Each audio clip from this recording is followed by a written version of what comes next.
Buenos días, hermanos, nuevamente. Buenos días. Sean bienvenidos en este primer día de la semana, el Día del Señor, ¿no? En el cual su pueblo se reúne, tanto aquí y en diferentes lugares del mundo, con el propósito de honrar su santo nombre, ¿no? Ya. Para el día de hoy he traído el siguiente sermón que lleva por título Cuando el Señor venga. Ya. Como introducción a esto, el propósito de esta lección es conocer aquel día, cuando Cristo venga a impartir justicia, y a la misma vez nos recuerda la condición espiritual en que vivimos, ¿no? Otorgándonos así la esperanza de la vida eterna, cuando Él se manifieste con sus santos ángeles de su poder, para salvar a todos los que hicieron su santa voluntad. Ya. El propósito de esta lección, cuando el Señor venga, es de, más bien, hacernos y recordarnos a nosotros de que debemos estar preparados, ¿no? Ante la venida de Él, porque su palabra dice que no sabemos el día ni la hora cuando Cristo venga, ¿no? Como guía para cada uno de ustedes tenemos los siguientes puntos: la promesa que falta por cumplir. 2. Cristo en su venida nos quiere encontrar haciendo su voluntad. Lo que no debo hacer hasta que el Señor venga también, ¿no? ¿Qué debo hacer hasta la venida de nuestro Señor Jesucristo? ¿Cómo será aquel día? También triste, doloroso para muchos que no quisieron hacer su santa voluntad. Ya, entonces de esta manera vamos a iniciar. Es una agradable lección, la cual nos va a invitar a reflexionar qué es lo que nosotros debemos estar haciendo ya como cristianos. La promesa que falta por cumplir. Nosotros sabemos de que todas las profecías escritas en la ley, los profetas, acerca de la venida de nuestro Señor Jesucristo, de todos los acontecimientos que sucedieron en el primer siglo, todos casi acontecieron, a excepción de que Cristo tiene que venir por segunda vez. Pero nosotros los cristianos aguardamos eso con una esperanza. Claro, el mundo incrédulo, él no entiende y dice que los días desde la creación hasta ahora se han mantenido igual. Incluso unos han aseverado y han dicho ya varias fechas del cumplimiento de la profecía, ¿no? De que, ¿se acuerdan ustedes en el año 2000 que decían que se iba a acabar el mundo? O por cuestiones también de tiempos. Dice también la palabra de Dios que nosotros también debemos ser analíticos en cuanto a eso cuando vemos ya los tiempos, ¿no? Como cuando vemos nosotros también las aves en el cielo, sabemos de qué va a llover, ¿no? Eso es más seguro, ¿no? A nuestra capacidad que podemos mirar, ¿no? A nuestro análisis. Ya.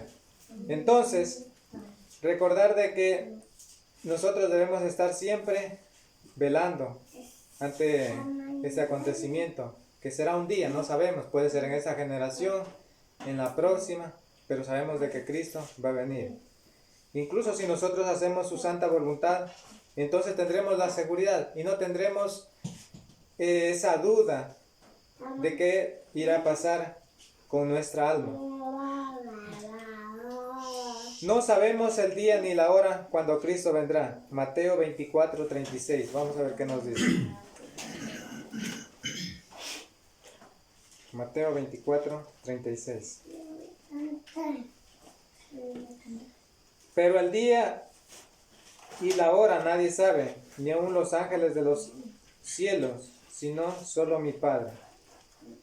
Ya. Recordemos de que en Mateo 24 nos habla acerca de dos episodios, ¿no? Que de pronto puede causar en nosotros confusión. Es acerca de la destrucción de Jerusalén y también nos habla en parte de la segunda venida de Cristo. Pero aquí nos indica de que de la hora y el día nadie sabe. ¿Por qué? Porque eso únicamente le corresponde a nuestro Dios por medio de nuestro Señor Jesucristo. Determinar el día que Él venga, para reconocer la autoridad. Ya. Y también sugerirnos a nosotros la idea de ser diligentes, de estar dedicados a Dios, cumpliendo sus mandamientos para cuando Él venga. Porque recordemos, también nos da el ejemplo y la parábola cuando dice de que si supiéramos cuándo el ladrón va a venir a minar nuestra casa, nosotros lo esperaríamos, dice. Pero no, recordemos, eso también nos trae a nosotros la oportunidad también de estar alertas, estar atentos, de hacer la diligencia, como les decía, ¿no? Cuando no sabemos cuándo Cristo va a venir por segunda vez. Ya. Y eso únicamente le corresponde al Padre saberlo. Claro que de un modo de pronto podamos decir que es un poco exagerado, tal vez estas palabras que ni los ángeles. Claro, es para hacernos entender que en nosotros debe haber diligencia y que toda autoridad únicamente le pertenece a nuestro Padre Celestial. También será el día que el reino entregue al Padre. ¿Cómo es eso? Vamos a ver en 1 Corintios 15, 24, 25. ¿Qué nos indica?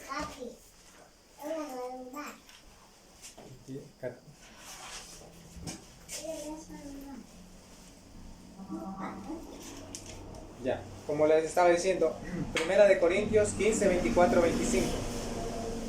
Dice, luego el fin, cuando entregue el reino al Dios y Padre, cuando haya suprimido todo dominio, toda autoridad y todo poder. Dice también el 25, preciso es que reine hasta que haya puesto a todos sus enemigos debajo de sus pies. La contestación a este texto nos habla en Efesios 1:10. ¿En qué momento será que nuestro Señor Jesucristo entregue el reino al Padre? Nos dice, en el momento que reúna todas las cosas en Cristo, en el cumplimiento de los tiempos establecidos, así los que están en los cielos como los que están en la tierra. En el momento que Cristo entrega el reino a su Padre, es en el momento que se cumplen todas las cosas, y es cuando Cristo venga por segunda vez. Nos da a entender de una manera clara de que esa es la forma que nosotros debemos de entender, que cuando Cristo va a entregar el reino a su Padre. De la manera que fue tomado al cielo, así lo veremos venir. Hechos 1, 9 al 11. ¿Qué nos enseña este texto? Vamos a ver.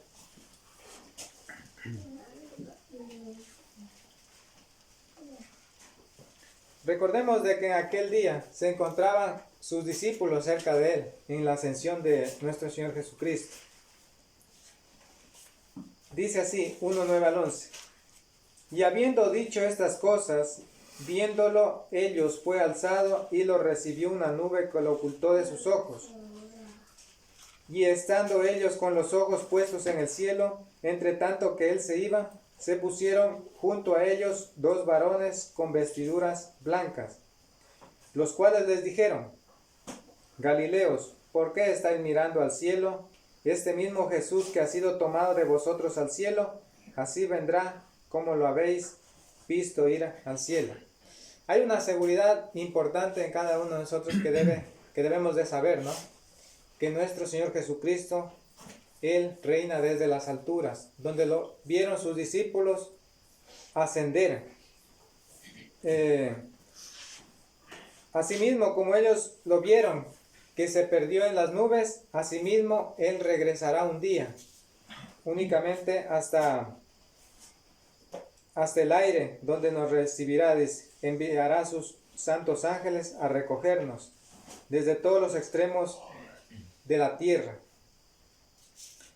Ya, y recordemos de que dos ángeles se presentaron ahí, ¿no? Dos varones en este caso, para decirles de la misma forma, como lo habéis visto, así lo veremos venir un día, pero no sabemos, como les decía anteriormente. Eso es algo también que nos invita a nosotros a estar atentos a ese momento, a indagar más allá, qué hay más allá de su palabra, ¿no? Porque si Él nos dijera, ¿sabe qué? Voy a venir en el año 2025, entonces muchos de pronto se prepararían, ¿no? Harían cuentas con Dios, o como el mundo ahora mismo hace caso omiso a la palabra de Dios, el mundo incrédulo, vive en deleites, en fantasías, que no llevan a ningún lado.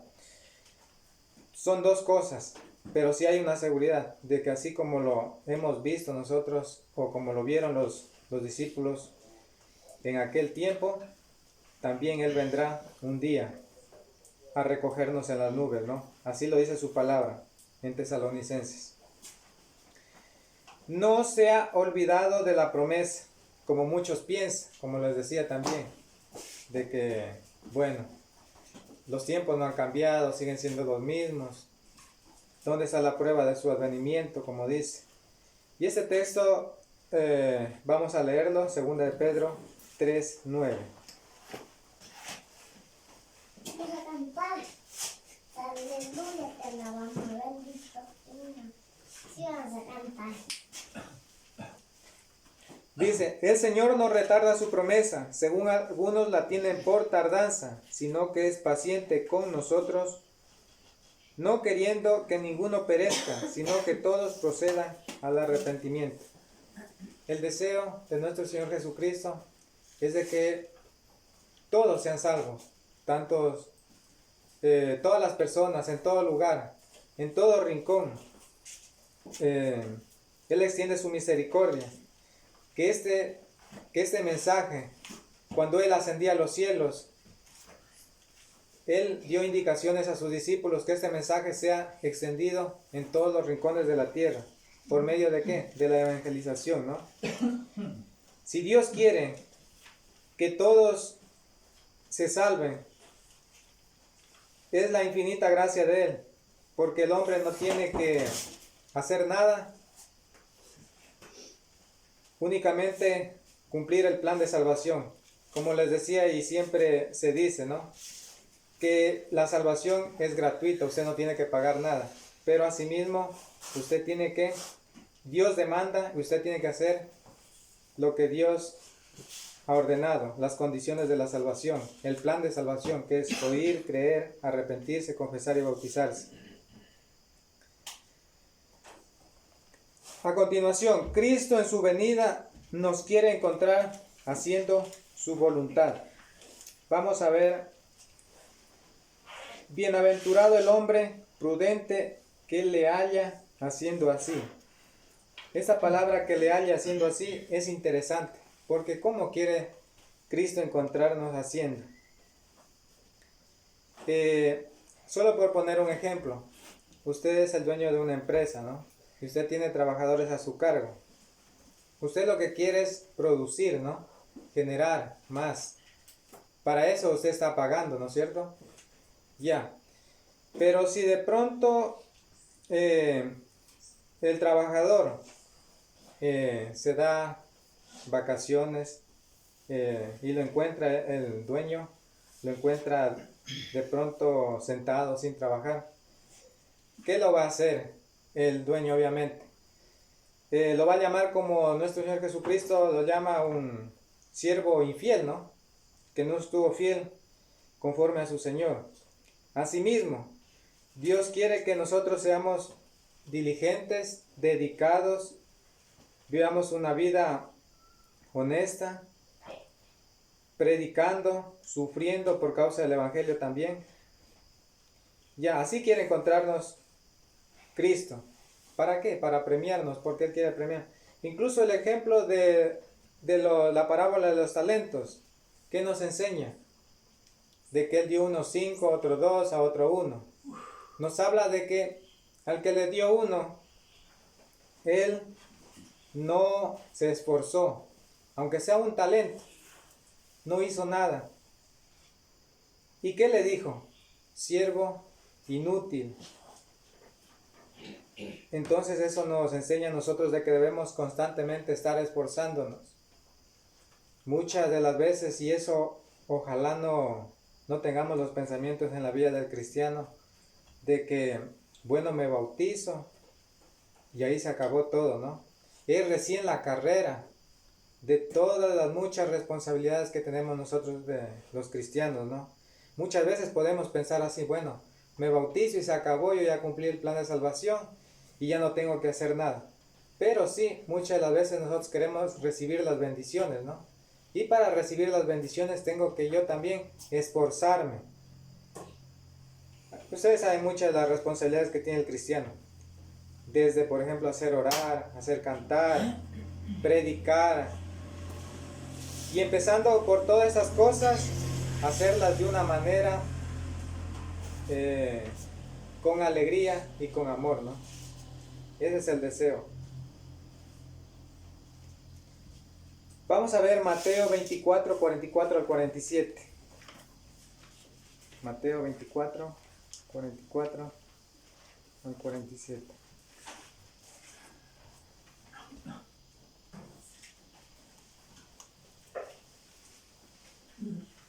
Dice, por tanto,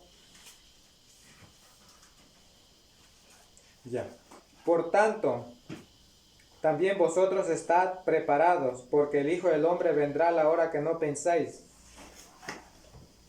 ¿Quién es pues el siervo fiel y prudente, el cual puso su Señor sobre su casa para que les dé el alimento a tiempo? Bienaventurado aquel siervo al cual cuando su Señor venga, lo halle haciendo así. Solo por poner un ejemplo. ¿Qué tal? No sabemos el día que nuestro Señor Jesucristo venga y nos encuentre de pronto reunidos.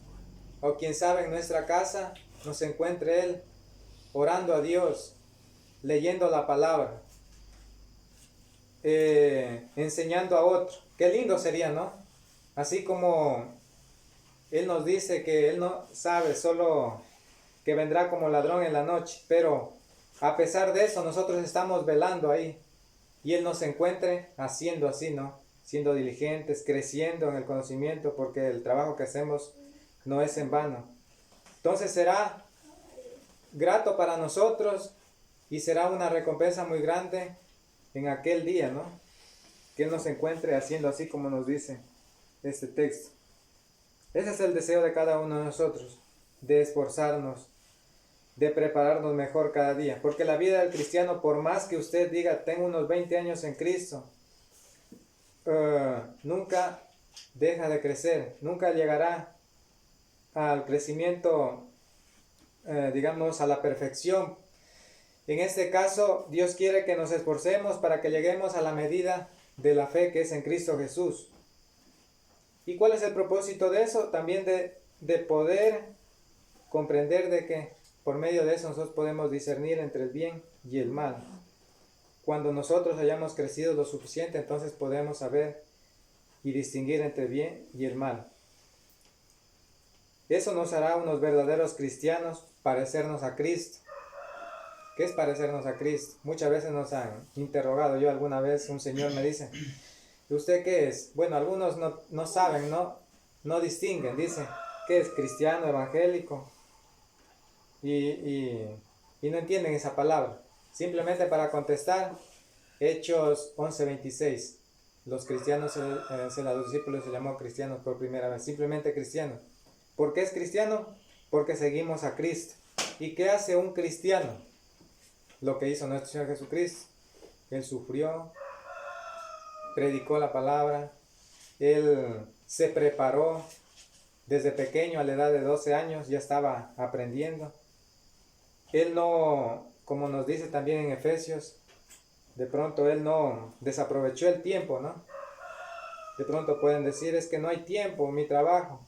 Yo creo que digo que sí hay tiempo, ya sea después del trabajo, en el viaje, donde quiera, sí hay tiempo para meditar en la palabra. para enseñarnos en la casa, ¿no?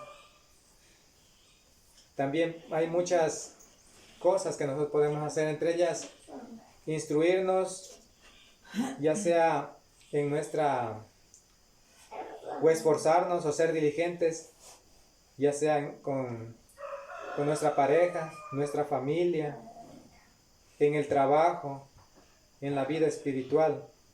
Son campos donde nosotros debemos de trabajar, ¿no?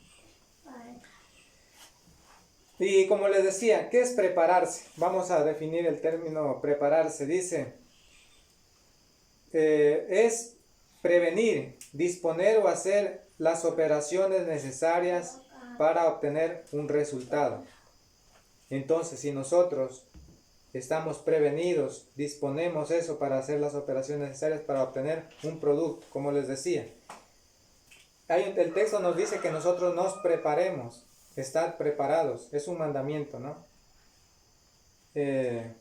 Preparados o velad son sinónimos. Ya. Dice, prepararse es parte importante del cristiano. Mateo 24, 42, 44. No sé si leímos este. Vamos a ver qué nos dice. Velad pues, porque no sabéis a qué hora ha de venir nuestro Señor. Pero sabed esto, que si un padre de familia supiera a qué hora el ladrón habría de venir, velaría y no lo dejaría entrar en su casa. Por tanto, también vosotros estad preparados, porque el Hijo del Hombre vendrá a la hora que no pensáis. Y en otro texto también lo completa, el siervo necio, el que dice, el Señor tarda en venir y comienza a golpear a sus consiervos. Ya vamos a leer también eso. Ya, también dice, velando cada día como las vírgenes prudentes. Ustedes saben qué es ser prudente, ¿no? Cada vez se da este significado. Dice, es aquel hombre cuidadoso de hacer decisiones que también escucha los consejos de otros. En este caso escuchamos los consejos de Dios. Ya. Mateo 25, 1 al 12. Vamos a leer, ahí mismo tenemos al ladito. Entonces el reino de los cielos es semejante, o será semejante a 10 vírgenes que, tomando sus lámparas, salieron a recibir al novio. 5 de ellas eran prudentes y 5 insensatas. Las insensatas tomaron sus lámparas, no tomaron consigo aceite. Pero las prudentes tomaron aceite en sus vasijas, juntamente con sus lámparas. Como el novio tardaba, cabecearon todas y se durmieron, y a la medianoche se oyó el clamor. Aquí viene el novio, salid a recibirlo.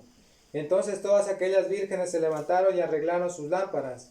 Y las insensatas dijeron a las prudentes, dadnos de nuestro aceite porque nuestras lámparas se apagan. Pero las prudentes respondieron diciendo, para que nos falte a nosotras y a vosotras, id más bien a los que venden y comprad para vosotros mismas. Pero mientras ellas iban a comprar llegó el novio, y las que estaban preparadas entraron con él a la boda y se cerró la puerta. Después llegaron también las otras vírgenes diciendo, Señor, Señor, ábrenos. Pero él respondiendo dijo, de cierto os digo que no os conozco. Velad pues, porque no sabéis el día ni la hora en que el Hijo del Hombre ha de venir. Es una ilustración para mostrarnos cómo es el reino de los cielos en esta historia. Las 10 vírgenes, ¿a quiénes representan? A los cristianos. El novio, en este caso, es nuestro Dios, o nuestro Señor Jesucristo, que vendrá en aquel día. El aceite es la fe, la lámpara es el evangelio que siempre debe estar alumbrando en cada uno de nosotros. Y esa fe no es compartida, porque cuando ellos quisieron pedirle, danos, no podían, porque no se puede. Es personal, es cada uno el que va a dar cuentas a Dios.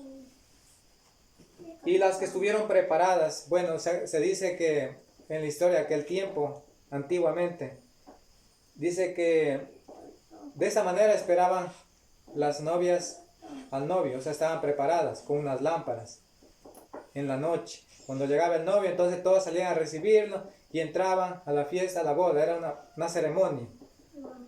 Pero vemos de que es igual, nos ilustra a nosotros, nos enseña que si nosotros no estamos con ese aceite para encender las lámparas, con esa fe, esa prudencia, esa dedicación a Dios, entonces ¿qué va a pasar? puede ser que nos quedemos afuera, ¿no? Defendiendo con celo la doctrina verdadera del error.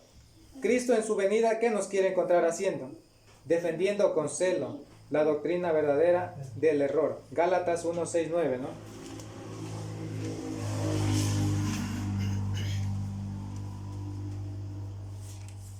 Gálatas 1, 6 al 9. Dice así: estoy asombrado de que tan pronto os hayáis alejado del que os llamó por la gracia de Cristo para seguir un evangelio diferente. No que haya otros, sino que hay algunos que os perturban y quieren alterar el evangelio de Cristo. Pero si aún nosotros o un ángel del Señor os anuncia un evangelio diferente, del cual os hemos anunciado, sea anatema. Anatema significa maldito, ustedes conocen muy bien, ¿no es cierto? Ya, la maldición sobre aquel, o el que maldice, ¿no? Vean, la importancia de retener la doctrina de Cristo. Hay una sola fe, un solo bautismo, un solo Cristo. Tantas doctrinas que hay en el mundo y muchos se preguntan cuál es. Simplemente la persona tiene que dirigirse a la palabra de Dios. Ahí va a encontrar, ¿no es cierto? En la palabra de Dios está la verdad. Si nosotros hacemos conforme a la palabra de Dios, entonces no habrá por qué avergonzarnos en aquel día también, ¿no? Pero si aún un ángel dice, o alguien habla un evangelio diferente, eso es lo que no entienden muchas doctrinas o sectas. Dice que ellos tienen la verdad y que más bien nosotros estamos equivocados y que nosotros más bien somos los protestantes, en este caso. No. El apóstol Pablo se esforzó tanto de que tengan cuidado de la doctrina, o sea, en la forma que practican. No debemos de alterar ni maquillarla, aumentarla o quitarla, porque eso nos trae a nosotros condenación. Ya. Lo que no debo hacer hasta que el Señor venga. Decir el Señor tarda en venir. Lucas 12, 45, 46.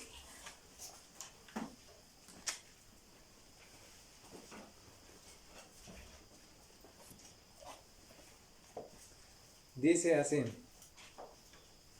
12, 45 al 46 de Lucas. Dice así: pero si aquel siervo dice en su corazón, mi Señor tarda en venir, y comienza a golpear a los criados y a las criadas, y a comer y a beber y a embriagarse, vendrá el Señor de aquel siervo en día que éste no espera y a la hora que no sabe, y lo castigará duramente y lo pondrá con los infieles, para hacernos mención cómo es la condición del hombre ahora mismo, ¿no? Dice, bueno, es que Cristo tarda en venir, aún soy joven, voy a disfrutar la vida, como nos dice aquí. Se dedica mejor más bien a comer, a beber y a embriagarse, nos habla la palabra, a emborracharse en otras palabras, a malgastar su tiempo, sus años, no aprovechando bien el tiempo. Y dice que vendrá el Señor de aquel hombre de pronto cuando él muera. Dice que le dará su parte con los infieles, porque no estuvo preparado. Tal vez en nosotros Él no quiere encontrarnos de esta manera, sino que seamos fieles, como decía.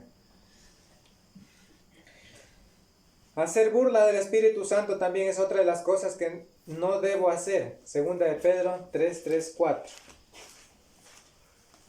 ¿Qué es lo que dice nuevamente el hombre? Segunda de Pedro 3, 3, 4. Dice así: sabed ante todo que en los últimos días vendrán burladores andando según sus propias pasiones y diciendo, ¿dónde está la promesa de su advenimiento? Porque desde el día en que los padres durmieron, todas las cosas permanecen así como desde el principio de la creación. Muchos dicen, bueno, no hay infierno, nadie ha regresado de allá. Comamos y bebamos que mañana moriremos. Esa es la vida o la condición actual del hombre. Y en todo tiempo, ¿no? Incluso en el tiempo de cuando Noé estaba construyendo el arca, recordamos que él lo llamaban a sí mismo loco, ¿no? Mientras él seguía elaborando el medio de la salvación, ¿no? En este caso es el arca, ¿no? Simbólica. Ya. También, postergar mi salvación. Vamos a leer otro texto, Hechos 17:32. Hechos 17:32. Como también vemos el ejemplo en el 24 también vemos de Hechos mismo, que estábamos leyendo la otra semana, de Félix, ¿no? Pero vamos a ver nosotros en Hechos 17:32. Pero cuando oyeron lo de la resurrección de los muertos, unos se burlaban y otros decían, ya te oiremos acerca de esto otra vez. Ya te oiremos. Da como el significado que, bueno, habrá otra oportunidad.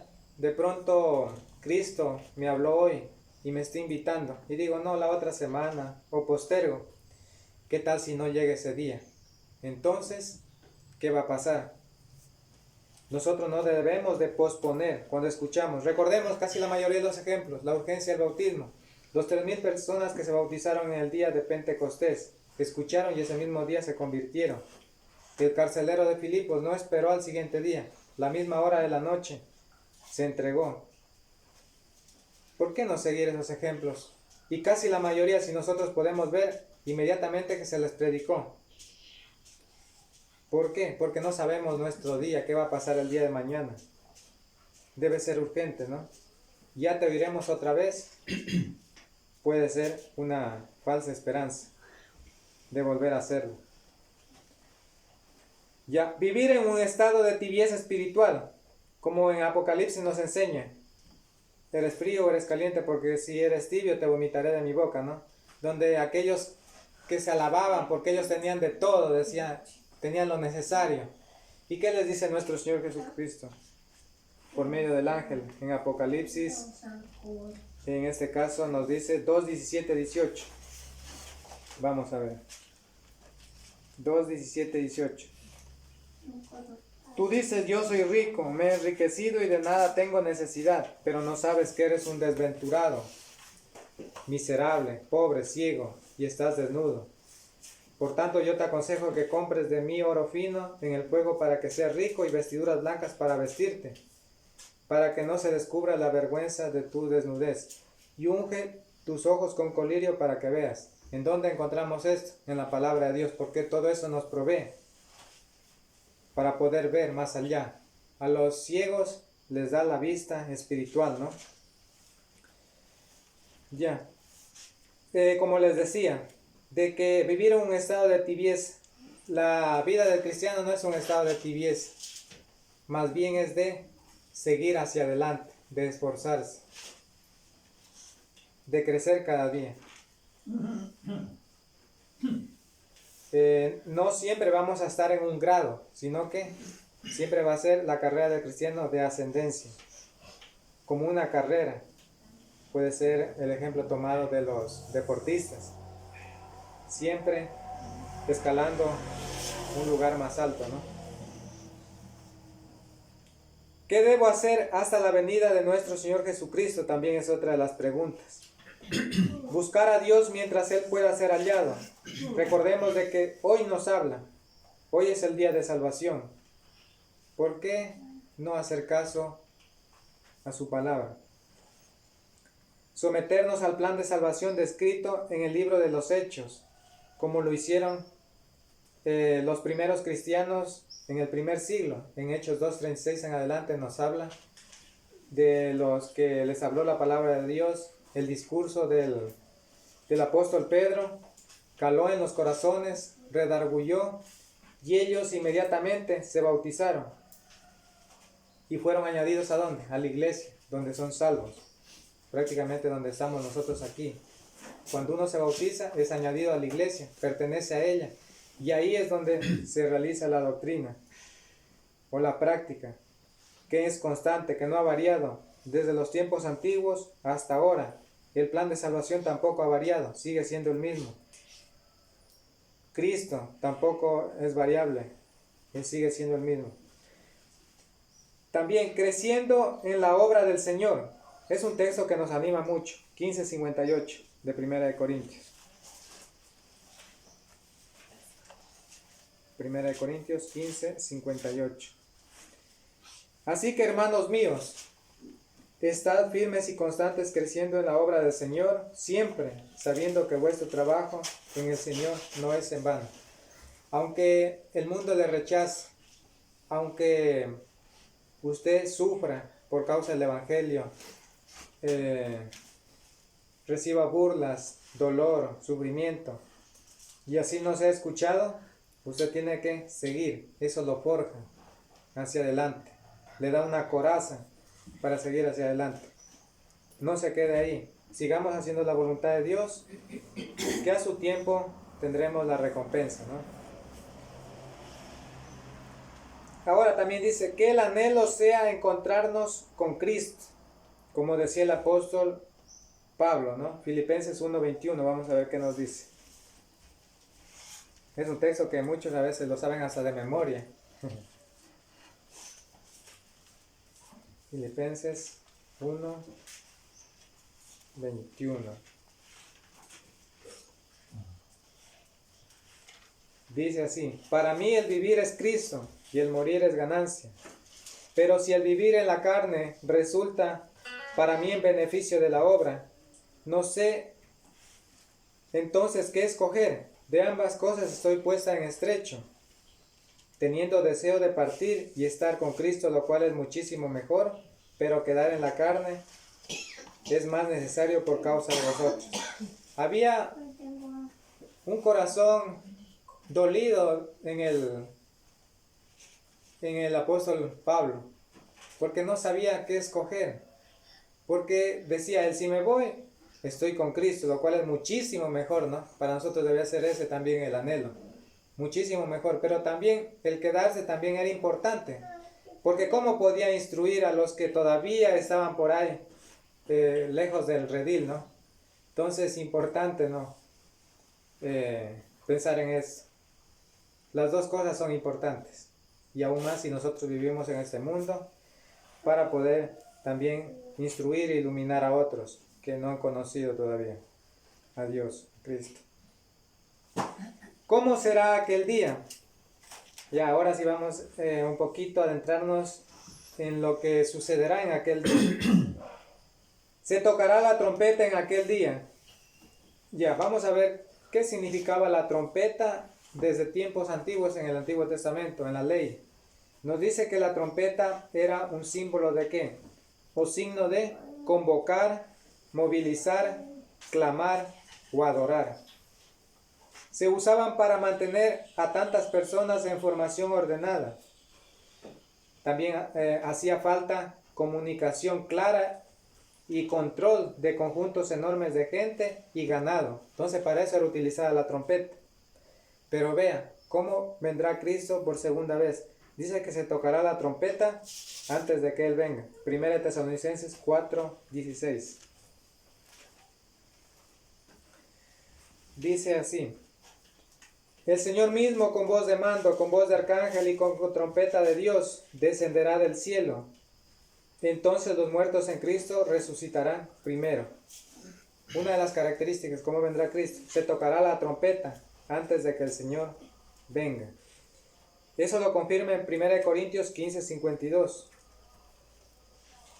Vamos a ver qué nos dice 1 Corintios 15:52. En un momento, en un abrir y cerrar de ojos, a la final de la trompeta, ya, porque se tocará la trompeta y los muertos resucitarán, serán resucitados incorruptibles, y nosotros seremos transformados al final de la trompeta. Entonces dice que nosotros seremos transformados en un abrir y cerrar de ojos. Pero tenemos que nosotros estar atentos en aquel día, saber de que se tocará la trompeta antes de que nuestro Señor Jesucristo descienda hasta las nubes del cielo, para verlo y encontrarnos por última y eternamente con Él. ¿Con qué cuerpo nos presentaremos ante Él? Dice con cuerpos incorruptibles, que asimismo en 1 Corintios 15:51 al 53. Pero esto os digo, hermanos, que la carne y la sangre no pueden heredar el reino de Dios, ni la corrupción hereda la incorrupción. Os digo un misterio: No todos moriremos, pero todos seremos transformados. En un momento, en un abrir y cerrar de ojos, a la final de la trompeta, porque se tocará la trompeta y los muertos resucitarán incorruptibles y nosotros seremos transformados. Entonces nuestros cuerpos corruptibles ya no existirán, sino cuerpos espirituales, celestiales, serán los que se presentarán ante Dios, ¿no? Será el día más triste, será el lloro y el crujir de dientes para muchos. Apocalipsis 6:16. Dice así la palabra de Dios. Y decían a los montes y a las peñas, caed sobre vosotros y escondednos del rostro de aquel que está sentado sobre el trono y la ira del Cordero, porque el gran día de su ira ha llegado, y ¿quién podrá sostenerse en pie? Bueno, creo que cuando llegue aquel día, no creo que sirva ninguna tecnología, porque ahora mismo los hombres más ricos del mundo están haciendo búnkers subterráneos para disque escaparse de la ira de Dios. Dice la palabra de Dios de que toda la tierra va a ser destruida, quemada. Los elementos, dice, serán deshechos. Eso se refiere a toda la tierra. Ya no existirá más. Pero aquel día, tan tenebroso será el día, tan triste y doloroso, que muchos preferirán morir antes de ver eso. Porque será un día muy triste, será el lloro y el crujir de dientes para muchos los que no hicieron su voluntad. Pero los que hicieron su voluntad, como el siervo fiel, el diligente, el que estuvo siempre meditando, esforzándose por crecer, entonces será recompensado. Y todo eso lo hizo con amor, alegría y devoción. Cristo enviará al ejército del cielo a recogernos. Mateo 24:31. Mateo 24:31. Dice así. Enviará a sus ángeles con gran voz de trompeta. Nuevamente menciona aquí la trompeta, ¿no? Y juntará a sus escogidos de los cuatro vientos, desde un extremo del cielo hasta otro. Nos da como detalles nuestro Señor Jesucristo para que nosotros también estemos como preparados, ¿no? ¿Y a quién enviará? A los ángeles a recogernos.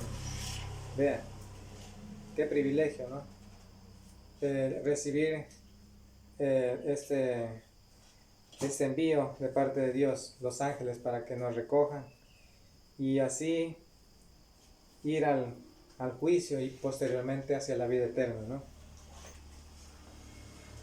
Nos habla con detalle la palabra de Dios, cómo vendrá nuestro Señor Jesucristo en aquel día. Nos cogerá desde todos los extremos de la tierra. Eso quiere decir que no habrá quien se escape. Todos compareceremos ante el tribunal de Cristo. Bien, estimados hermanos, esta es la lección que he querido compartir con ustedes. Como conclusión, hemos descubierto que Cristo vendrá por segunda vez. Él desea que todo ser humano esté preparado.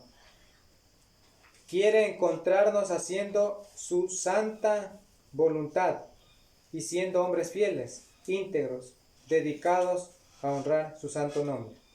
Espero que les haya servido esa pequeña lección y gracias por su atención.